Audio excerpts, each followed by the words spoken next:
Kat ng kabalalim sa aking bawat paghinga. Nakatitig lamang sa iyo.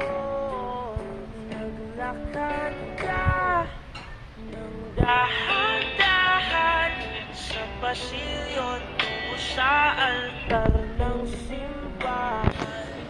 Hahagkanan, di ka bibitawan.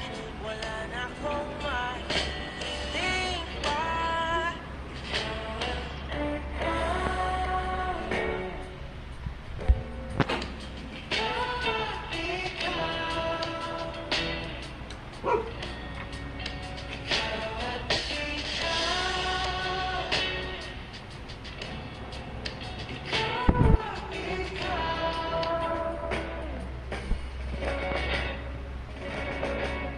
Di maikukumpara, araw-araw kong dala-dala